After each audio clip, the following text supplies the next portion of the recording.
I knew this was coming. There were warnings. China has been lowering their interest rates repeatedly in the last 18 months. China has lowered its one-year lending rate to 5.1% recently. This means China is easing their financial policy even though their stock market is rallying already. Economic markers for the Chinese economy show clear deceleration. Oilprice.com reports that China had a near monopoly on rare earth element production in 2010 at 97%, but it has reduced to only 70% today. Silver is up about double percentage-wise compared to gold, with both climbing steadily at precisely the same rate from a week ago, with gold now over $12.20 per ounce and silver over $17.40. Platinum is up with palladium down. For the last 6 months, platinum has slumped 6.5% and palladium just 2.2%.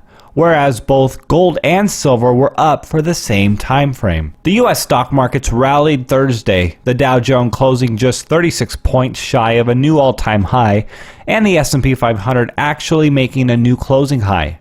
The Nasdaq was within 1% of its all-time high, which occurred just 3 weeks ago anyway.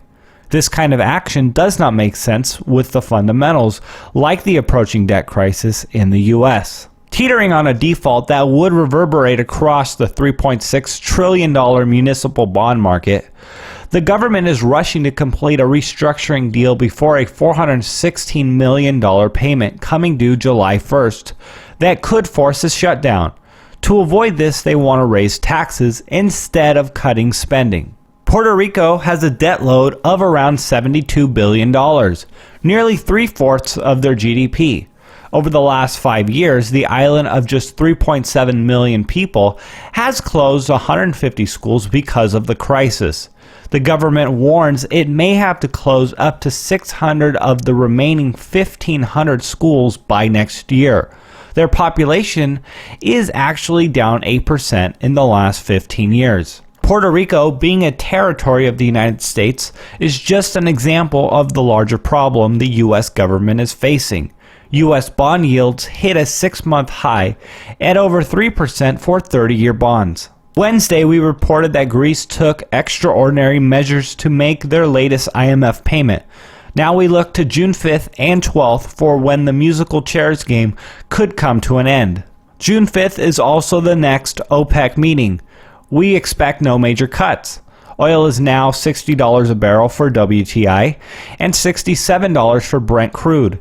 If there is a cut, we could see $65 to $70 oil. Without a cut, we may see $55 to $50 oil, as a production cut may be somewhat priced in at this point. In digital currency news, the Bitcoin Investment Trust is finally being traded on the OTC.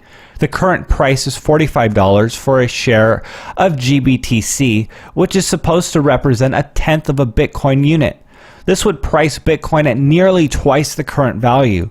GBTC shares cannot be redeemed for real Bitcoin. The upcoming Winklevoss symbol coin, COIN, however, will be a redeemable Bitcoin ETF. Something interesting to note regarding the growth of the Bitcoin infrastructure is SoundCloud is now integrated with ChangeTip, meaning you can now send or receive Bitcoin with podcasters and artists on the SoundCloud platform now.